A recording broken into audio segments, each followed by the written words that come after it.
Pido la palabra. Un programa diseñado para que se escuche tu voz.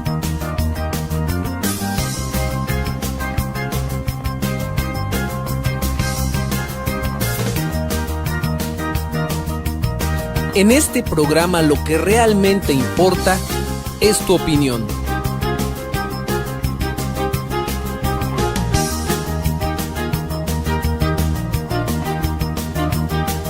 Hola, ¿qué tal? Muy buenas noches. Muchas gracias por acompañarnos en una emisión más de Pido la Palabra. Hoy, viernes 7 de junio de este año 2013, vamos a platicar de asuntos inminentemente jurídicos. Vamos a hablar de leyes. Para ello contamos en esta mesa de plática con ustedes con un extraordinario abogado, con un celebérrimo notario público, pero sobre todo también con un priista connotado del estado de Guerrero, pero más que todo eso, con un gran amigo. Él es Robespierre Robles Hurtado. Bienvenido. Gracias, muy amable. Robespierre, qué gusto tenerte con nosotros. Ustedes lo conocen muy bien. Miguel Ángel, te saludo. ¿Qué tal, Ángel Tejeda? Hola, ¿qué tal? Pues como siempre, ya este viernes, dándole las gracias por habernos aguantado toda esta semana, agradecerles esta preferencia que tienen, invitarlos a que se comuniquen. Hoy vamos a tocar un tema, una nueva ley que la envió Felipe Calderón, que es un nombre simplista que le dicen que es Ley del Lavado de Dinero, pero tiene un nombre más largo y del cual vamos a platicar aquí con el licenciado Robespierre Robles Hurtado, 218-99-20, y también a la cuenta de Facebook que es Pido la Palabra Acapulco. Estamos ya al pendiente con sus preguntas. El licenciado nos va a hacer un pequeño recuento de esta ley que estuve estudiándola y se traslada a la época de los años 20, en la época de la prohibición del licor. De Capone. En la época de la prohibición del licor.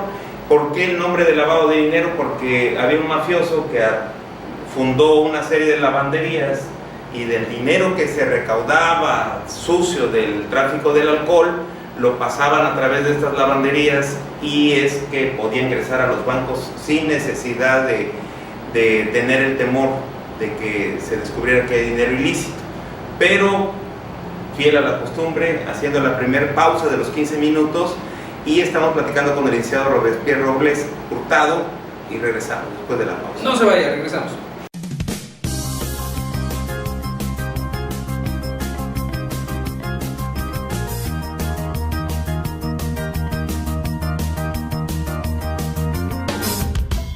Bueno, ya regresamos. Muchas gracias por seguir con nosotros. Robespierre, hay mucho que hablar y poco tiempo, así que no somos pollos, pero al grano. Primero trataré de hacer las cosas de una manera muy explicativa, sin tanto tecnicismo, para que la gente lo entienda, porque además he de comentarles que si bien soy abogado, no soy especialista en derecho penal como tal, menos en penal federal, pero sí, para mí era importante venir a conversar con ustedes porque es una ley que, si bien trata de asuntos que pudieran resultar del tipo penal, finalmente también vamos a tener los ciudadanos de distintos aspectos y situaciones económicas mucho que ver con esta ley. Para poder entenderla deberíamos de hablar primero en qué es lavado de dinero. Y como tú platicabas la anécdota de las lavanderías, no vayan a pensar que es meter el dinero en la lavadora, sacar un limpiecito y con eso llevarlo nuevo, planchado y sin broncas. para que lo entendamos, es porque derivado de las actividades ilícitas, en muchas ocasiones existe ese dinero sobrante, que no haya la forma de reintegrarse al sistema financiero como tal, y es necesario hacer operaciones o situaciones fachada para poder con eso justificarlo ante las autoridades correspondientes. Esta ley viene respondiendo a toda esta problemática social que se ha tenido con la explosión de la delincuencia organizada, y es la respuesta que tiene el Estado para de alguna manera poder regular y tener armas legales para poder abordar el tema. Para poder entender esta ley del lavado de dinero, o que para efectos específicos el nombre de la ley es Ley Federal para la Prevención e Identificación de Operaciones con Recursos de Procedencia Ilícita. Esto es de lo que estaban acusando a Bester Gordillo. ¿Te acuerdas que sí, hablaban de recursos de procedencia ilícita? Ese es uno de los principales sustentos jurídicos con los cuales Lo que pasa es que habría que entender que el tipo penal ya está determinado en el Código Federal Penal. A la definición de recurso ilícito, Así es. no a un artículo. Esta en sí viene a ser para la prevención, ¿sí? Para la identificación, para contar con esos elementos. Es porque digamos que el Estado tiene que estar preparado para poder determinar cuándo es el lavado de dinero, porque no se puede nada más presumir. Entonces, esta ley viene a ordenar un poquito esa situación. Para esto, el Estado determina esta ley y nosotros, para poder entenderla, tendríamos que hablar de 4 situaciones específicas para podernos ubicar en el ambiente en el que se va a generar esta, que por cierto te comentaré, que como tú lo decías, que fue publicada el día 17 de octubre del 2012, cuando todavía era el presidente Calderón. Le dieron 9 meses para efectos después de la promulgación entrar en vigencia. Después de ahí se dan 30 días para emitir el reglamento y después ya empieza a operar, es decir que aproximadamente estará operando en agosto, septiembre, ya con todas las situaciones. Pero para entrar en materia te diría que estos 4 conceptos, para que nosotros los podamos ubicar, tiende a ir identificando cuáles son las actividades vulnerables de ser penetradas por la delincuencia organizada. Ahí déjame hacer un comentario. Tú lo estás leyendo de la ley y la ley las reconoce como vulnerables. Porque, ¿qué se entiende vulnerable? Pues yo entiendo que es algo que puede ser vulnerado, no algo que puede vulnerar a. ¿Sí me explico? Sí, es una cuestión gramatical de nuestros diputados seguramente. Y te lo digo porque los bancos que tienen mucha experiencia en el manejo, bueno, en este tipo de estrategias para prevenir el lavado de dinero, yo tuve la suerte de trabajar 9 años en una institución financiera, cuyo nombre no quiero decir en este momento. ¿El comercial? No, para que no viene caso. La cuestión es que es un banco gringo que compra un banco mexicano, ya saben cuál. Entonces, al momento de que se da esa fusión, el banco gringo, que es el que rige ahora, hizo cualquier cantidad de medidas de entrenamiento, de tutoriales, de capacitación y certificaciones a los empleados del banco para que modificaran en muchas cosas sus prácticas o sus costumbres del manejo de recursos de los clientes del banco.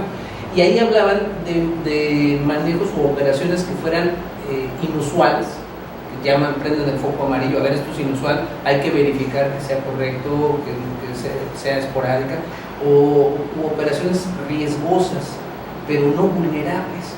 Explícanos eso. Te voy a explicar por qué la ley dice vulnerable. Primera, esta ley es muy determinada, ¿sí? Y para entender cuáles son las actividades vulnerables, no es lo que se nos ocurra, sino la propia ley trae una descripción de cuáles son las actividades que el Estado considera vulnerables para este tipo de actividades. ¿Cuáles serían? Ahorita te las comento, para poder llevar una estructura que nos permita entender la globalidad de la ley, ¿no? Número 2, estas actividades o las personas que se dedican a estas actividades que la ley considera como vulnerables, y es lo importante, en que ya estigmatiza áreas económicamente activas que tendrán que hacer actividades específicas para que la ley, para que el Estado pueda prevenir este tipo de ilícitos. Y estas actividades vulnerables y quienes se dediquen a estas actividades vulnerables van a tener básicamente una obligación, que también la misma ley lo determina, y se llaman los avisos. Y van a ser avisos o notificaciones que las personas que se dedican a estas actividades que la ley considera como vulnerables tendrán que presentar. ¿A quién? Ahí te va, que es otro de los conceptos que también es necesario entender para la aplicación de esta ley. Pero antes de ello te denominaré uno que se llama el beneficiario controlador, que es la persona que se beneficia, la persona o grupo de personas que se benefician con esta actividad ilícita derivada de una situación vulnerable o que la ley considera vulnerable o actividad vulnerable. Es decir, el destinatario del dinero del lavado de dinero, para que la gente lo entienda, ¿no? Sí, bueno, porque estás demasiado técnico y luego el público no, por eso te digo, se duerme un poco. Trato de explicarlo, pero tampoco me puedo sustraer a los términos específicos. Por eso dije de inicio que tendría que predeterminar y que la gente lo entendiera bien, que hay una actividad vulnerable, que hay avisos que tendrán que presentar las personas que se dediquen a esas actividades que la ley considera vulnerables, y el beneficiario, que ya sabemos quién es, pero las autoridades que regularán estas situaciones será precisamente la Secretaría de Hacienda y el Ministerio Público Federal o la Procuraduría General de la República, en lo específico la unidad especializada en análisis financieros de la Procuraduría. Ahora, sí, ¿cuáles son? Y aquí te las voy a leer porque además están determinadas específicamente estas actividades que la ley considera vulnerables, están en el artículo 17. Y para ser muy específico, todos los que tengan que ver con juegos y apuestas, ¿sí? Pronósticos, todo eso, sorteos, etcétera, etcétera.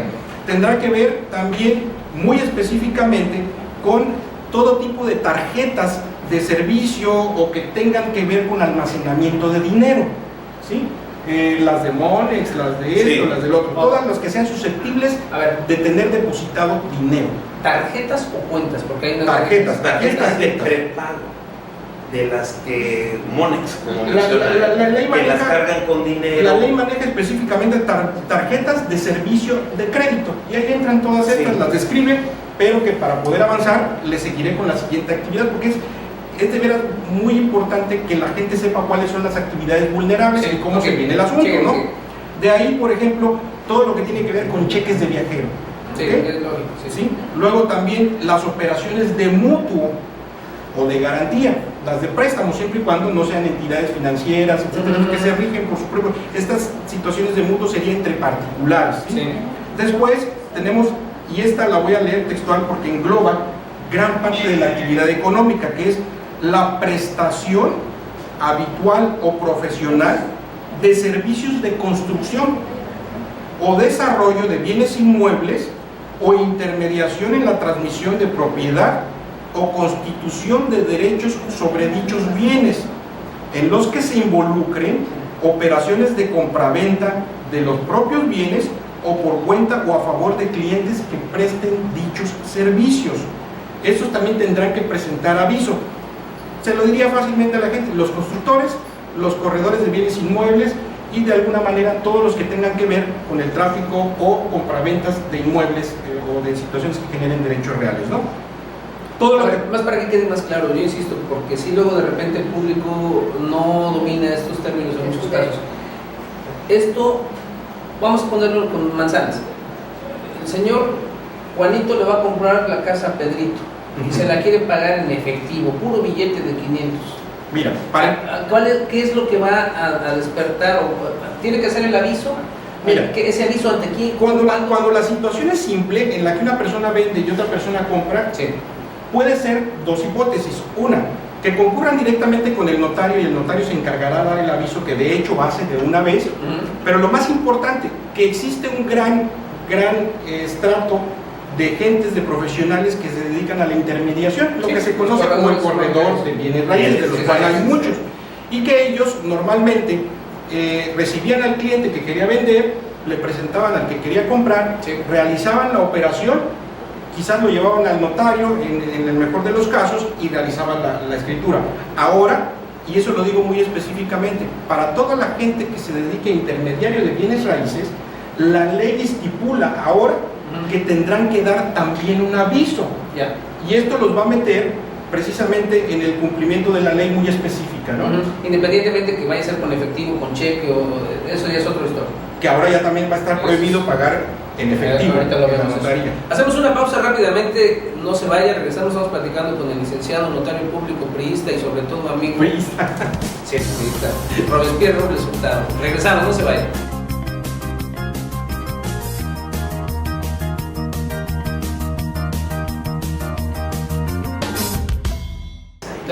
Bueno, ya regresamos, muy amables por seguir atendiendo este programa. A ver, Robespierre, mira, yo sé que tú eres experto, eres doctor en estos temas, pero yo te voy a decir que a mí me da risa cuando salen este tipo de leyes, porque quieren encontrar a los delincuentes cuando ya saben perfectamente en dónde están. Quieren encontrar con estas leyes las actividades que generan dinero ilícito y no tienen más que salir a las calles y ver los puestos de piratería. Yo sé de casos reales incluso de empleados bancarios que han recibido la llamada telefónica de o me depositas ahorita esta cuenta cierta cantidad o mato a tu familiar, y se hacen, imagínate, si lo hacen a un empleado del banco, se hacen todos los reportes necesarios, habidos y por haber, y se le habla al gerente, oye, gerente de la sucursal de X estado de la República, a esta cuenta, y te doy el número con pelos y señales, es este número tal de cuenta, es a donde se depositan los sobornos y las extorsiones. Bloqueen la cuenta. Yo sé que a lo mejor no tiene mucho que ver con la ley, pero en el espíritu de la ley sí tiene que ver.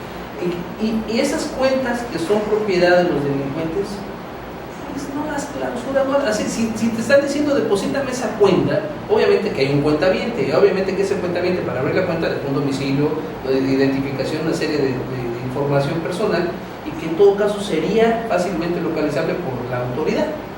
Entonces, en el espíritu de esta ley, insisto, no la parte técnica en la que yo me declaro ignorante y tú puedes ser experto, sí me queda claro que el espíritu de la ley es tratar de prevenir que haya delitos, pero ahí yo creo que hay mucho que discutir todavía. Pero fíjate que en lo particular, más que venir a hablar de la operatividad de la ley o no, más que venir a hablar de qué significa la delincuencia organizada o no, a mí lo que me llamó la atención, y por eso quise venir a platicar con ustedes y con el auditorio que ustedes tienen, es que esto trae unas repercusiones meramente sociales y meramente económicas. ¿Cuáles son? Es donde quisiera que a la gente le dijeras en qué parte, en qué momento de su vida cotidiana se van a encontrar con esta ley. Te voy a hablar un poco porque de los bancos HSBC es un ejemplo bien claro de que fue utilizado durante muchos años para el lavado de dinero y fue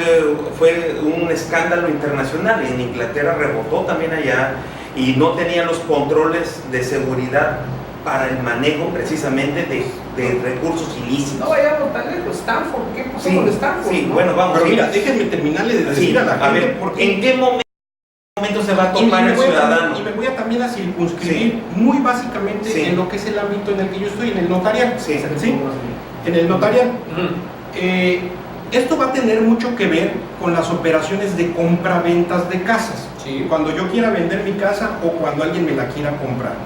Y básicamente, como te había dicho, entre otras cosas, para los corredores inmobiliarios, con los cuales he tenido incluso unas pláticas en los colegios en AMPI, por ejemplo, y todo, para explicarles más o menos qué onda con esta ley. Número uno, cuando el corredor tenga una casa para la venta, a la hora de que establezca quién la va a comprar, cuando hagan el contrato, el corredor va a tener que dar un aviso, cosa que no hacía. ¿A quién? Hacienda. Okay. Sí. Le va a tener que dar un aviso y le va a tener que decir cuáles son las condiciones en que se va a vender el inmueble, cómo se va a pagar, con qué se está identificando, cuáles son los títulos de propiedad que presentan, y además, una vez celebrada la operación, va a tener que guardar toda esta información, un apéndice, digamos, por 5 años. Si no lo hace, y si no avisa a Hacienda de esto, se va a hacer merecedor de 2 a 8 años de prisión, más una multa. Y con eso te digo que es muy extraño y va a ser muy difícil, porque algunos corredores, por ejemplo, no están dados de alta en Hacienda. Exacto. Por ejemplo, y si llegan a la notaría, nosotros de por sí estamos obligados a dar los avisos respectivos, pero aquí lo que va a hacer la Secretaría de Hacienda es cruzar información. Va a cruzar la información del corredor, va a cruzar la información del cliente y va a cruzar la información del notario. Y además te aclaro otro punto: a la hora de que lleguen a la notaría y quieran celebrar la operación, va a estar prohibido el manejo de dinero como tal en efectivo. Va a tener el notario como obligación, y ya lo tiene contenido la ley, de ponerle cómo se paga esa operación, es decir, que se pague con un cheque, con una transferencia o con algo, pero nosotros lo vamos a tener que describir en el cuerpo de la escritura. Cuestión que hasta ahorita podía ser o podía no ser, pero en la práctica no se hacía. Y a veces existía una disparidad, y eso lo digo muy claro, a veces existía una disparidad entre los montos que se manejaban, a lo mejor el monto de la escritura y el monto que estaba en contrato. Lo que es el efectivo te lo doy acá, y ya cuando llegas a la notaría te doy la diferencia. ¿Qué va a pasar ahora? Que a la hora de que cruces, fíjate lo importante, Hacienda no nada más va a tener, como la tiene, la facultad de verificar, sino que ahora se puede constituir en un delito de manera penal federal. A ver, y el Ministerio Público te va a poder mandar a traer, si Hacienda presenta la denuncia correspondiente, para a todas las partes involucradas, al comprador, al vendedor, a todos, para preguntarles y cotejar. a mí, de entrada, lo que acabas de decir me parece que hay una intencionalidad muchísimo mayor de fiscalizar que de detectar dinero de procedencia ilícita. Esto que describiste es así a mi criterio, tal como lo describiste. Si hay más cosas desconozco, pero hasta donde tú nos acabas de narrar, a mí se me hace que son simple y sencillamente estrategias fiscalizadoras en términos de impuestos. Tiene su parte buena el regularizarnos todos. Sí, no, está bien, pero vamos, salvo la parte del manejo de efectivo o dinero dentro del interbancario, salvo esa parte, no es más que fiscalización. Puede ser, sin embargo, acuérdate que la ley lo toma como una actividad vulnerable. Yo no sé hasta cuándo o hasta cuánto, y no me voy a meter en eso, pero sí es susceptible de que el crimen organizado pueda utilizarlo para el lavado de dinero. Lo que pasa es que ahora una de las actividades que está creciendo en virtud de los candados que se están ya generando en la ley, que leyéndolo también en los Estados Unidos, desde los 70 empezaron ellos ya con su diferente reglamentación para evitar precisamente lo que esta ley está haciendo aquí en México. Y aquí lo que yo estoy tratando de hacer al venir no es hablar de cuál es la intencionalidad de Hacienda o cuál es la intencionalidad de la PGR o qué están pensando los delincuentes, no, es simplemente comentarle al ciudadano, comentarle a mis amigos con los que trato mucho tiempo, que son los corredores públicos, que traten de los corredores de bienes raíces, que traten de involucrarse mucho en leerlo. No es una ley muy difícil, es pequeñita, pero sí trae una serie de reglamentaciones tanto para los constructores, que yo conozco muchos constructores que tienen la obligación ahora de dar un aviso, van a tener la obligación de dar un aviso.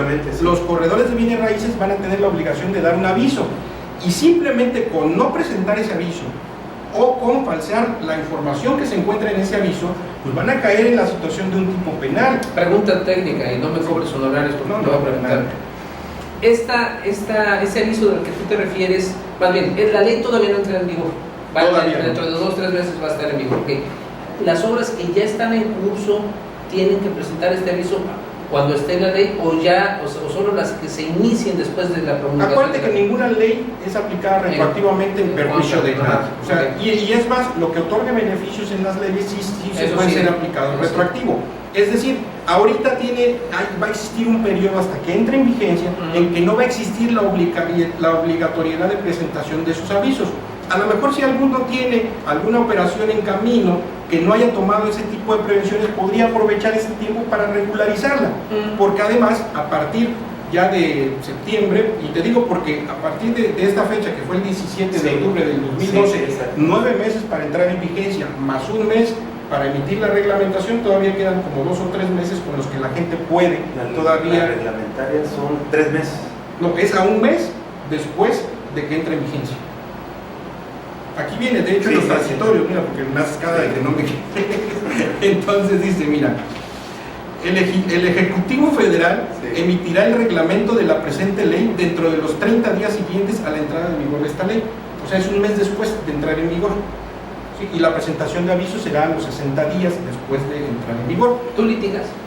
No, porque tengo prohibido litigar. Claro, pero cuando lo has hecho en tu carrera. Lo he hecho en mi carrera profesional. ¿Tú también?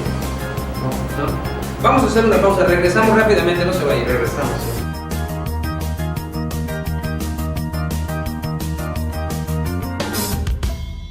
Gracias por seguir con nosotros, ya estamos aquí de vuelta. Robespierre, platícanos, quizás por lo breve del tiempo. Bueno, pero tenemos llamadas. Voy a la llamada, dice Teodoro Salinas. Gracias, Teodoro. De la semana, dice saludos a los conductores del programa y a su invitado. ¿De qué va a servir esta ley si todos están comprados empezando con los mismos funcionarios? Esto solo va a aplicar a aquellos que no tengan compadres en el gobierno. Primero que cambien a todos los altos funcionarios y todo se arregle. Es lo que te preguntas, ¿de qué le sirve al ciudadano común y corriente esto?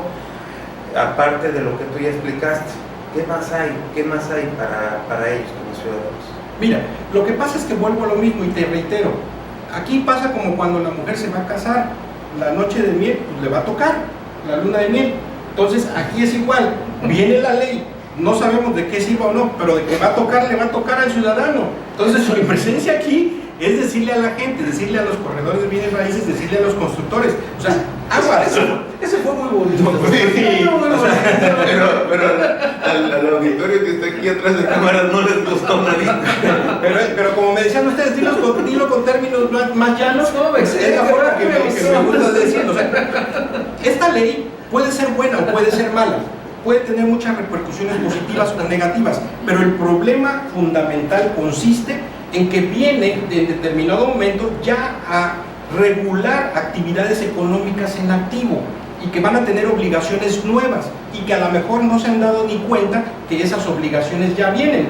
Entonces es un buen momento ahorita y me parece correcto venir con todo y todo y decirle a la gente, decirle a los corredores, decirle a los constructores, decirle a todos los que están involucrados en cuestiones de bienes raíces o en algunas de las actividades vulnerables que mencioné, aguas, viene la ley, léanla, porque incluso puede ser que sean gentes que de buena fe estén actuando y no sepan que la ley ya viene y simplemente por eso se van a convertir en delincuentes por omisión, porque finalmente el no conocer la ley no significa, no puede uno alegar el que no la conoce para efectos de que se pueda sin hacer discusión, pero es lo que dice Teodoro Salinas.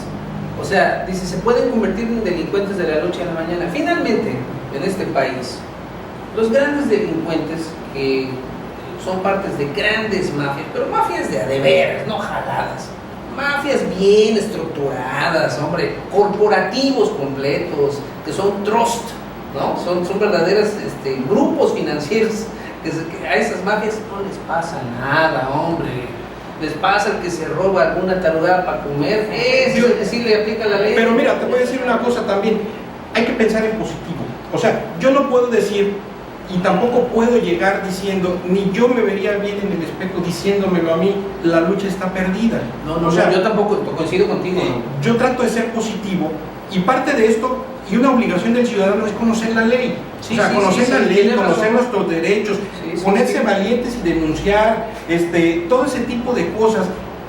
Luchar contra el cáncer que nos apremia, que es la delincuencia, que es a lo mejor las situaciones en la economía baja. O sea, pero en especial, a mí sí me llamó mucho la atención y por eso quise venir, y te lo repito, quise venir y aprovechar el auditorio de ustedes, pues para decirle a la gente, de verdad, o sea, porque ya esta situación es inminente, ya está aprobada, ya está promulgada, ya viene a entrar en acción, y si bien no los quiero espantar, porque todavía falta la reglamentación y en donde van a decir cómo son los avisos y todo esto, pero sí les pediría a mis amigos que se dedican a hacer corredores públicos, a mis amigos que se dedican a construir, a mis amigos que se dedican a rentar, ¿sabes qué?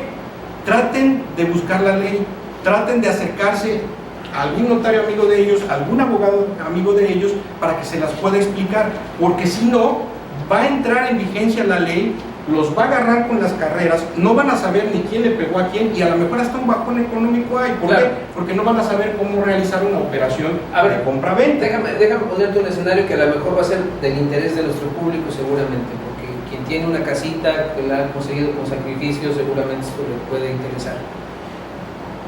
Todos hemos escuchado seguramente por ahí el rumor de que de repente puede llegar algún criminal, un delincuente organizado decir, a ver, mira, ni siquiera te voy a pedir extorsión, nada más me vas a dar, a regalar tu casa, pero ante notario público. Todos hemos oído que eso ya ha empezado a pasar, o que ya ha habido eventos en el registro público, supimos que hubo cosas muy tenebrosas al inicio de esta administración municipal. Con esta ley, ese tipo de delitos se dificultaría. Se dificultaría y mucho, miren, yo les diría a la gente, número uno, siempre cuando hagan una operación con respecto a una compraventa de una casa, lo idóneo es ir con un notario. Me estoy aventando el comercial, ¿verdad? Pero es lo correcto, ¿no? Es lo correcto y además es lo que les evita mucha problemática. Claro. ¿Por qué? Porque finalmente se está dejando un récord de lo que está pasando. Ahora, le da certidumbre. Sí, y además ahora va a haber todavía mayor regulación, es decir, van a tener que plasmarse dentro de las escrituras cómo fue el procedimiento de pago. Va a estar prohibido decir, ya me lo pagó. Ok, pero ¿qué te refieres? ¿Con cheque número tal de tal banco? Así es, o con transferencia electrónica número tal de tal. ¿Y no puede ser con efectivo una parte? No puede ser. Cero. Porque rebasa, hay unos topes que marca la propia ley. Así es. Hasta cierta cantidad de dinero. Es aproximadamente 500,000 pesos, sí, pero sabemos que muchas así, de las casas ya tienen eso, ¿no? Oye, pero si alguien estuvo ahorrando con su dinerito abajo del colchón y no lo metió a la cuenta para no pagar IDE. No tiene problema, pues que lo depositen y que hagan un cheque. No, espérame, sí, pero si cuando lo depositan te graban el 3% del impuesto de depósito en efectivo. Bueno, pero es parte de lo que viene en la nueva ley. Por eso te decía, si ahorita le sirve a la gente que yo pueda venir a comentarlo, sí. Pues señores y señoras, si tiene un dinerito debajo del colchón, métanlo al banco, porque ahorita... Y paga impuestos, el 3%. Y paga impuestos, porque si pero no... que lo haga cada mes, 15,000 pesos. Así es, porque si no, después va a tener que explicar de dónde vino, a dónde Exacto, va, sí. y a lo mejor hasta lo confunden con alguien que no es. Pero aparte, fíjate lo que tú mencionas, y el ejemplo que pone Ángel, que sí se está escuchando. ¿Qué va a pasar ahí si no se escritura? Por ejemplo, un maloso puede comprar y en efectivo, pero no va a escriturar ese maloso. Ya va a tener la posesión de la propiedad, pero no va a escriturar. Mira, ¿quién va a tener el problema ahí? Vi el otro día una película de unos mañosos que dicen que siempre van adelante. Yo creo que no es cierto, pero bueno, siempre hay un roto para un descosido, es decir, siempre hay alguien que va a inventar algo. Sí, o sea, siempre va a haber alguien que va a inventar algo. Pues sí. Pero la verdad de las cosas es que lo importante aquí, y sí es bueno hablar de la ley, sí es bueno el saber a quién se le va a aplicar o no, pero en este caso, la presencia mía aquí corresponde a una alerta, a un servicio de aviso a la gente de que Robert, esta ley viene en camino. ¿Qué va a pasar cuando el comprador le diga al corredor, no des aviso y para que no me tengan fiscalizado? ¿Se puede prestar a eso? Sí, pero le van a caer al corredor y se va a hacer delincuente. ¿Cuándo se van a enterar de que fue de intermediario? Mira, cuando agarren y se vea cuál fue el precio de la operación. Por eso, pero si no das aviso, ¿cómo Hacienda los va a perseguir? Si el corredor no da aviso, ¿qué otro mecanismo hay para darse cuenta que fue intermediario en una operación? Acuérdate que aquí va a haber un cruce de información, es decir, hay varios avisos que se van a presentar al respecto, desde el corredor hasta el notario, hasta el banco.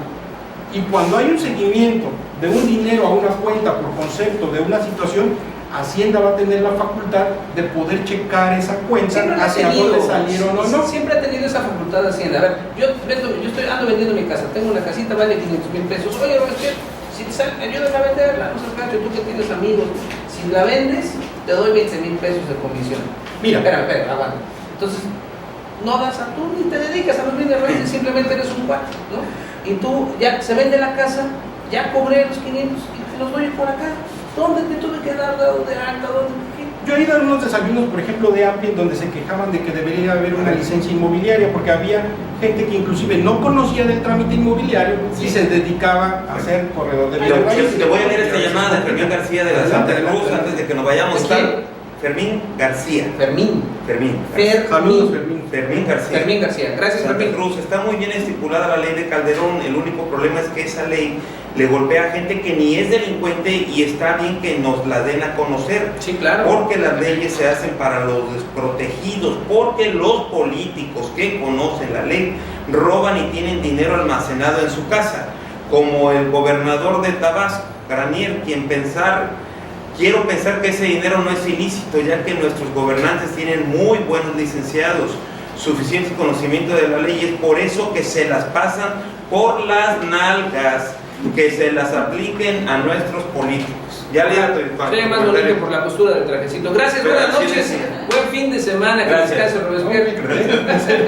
Que descanse, hasta el lunes.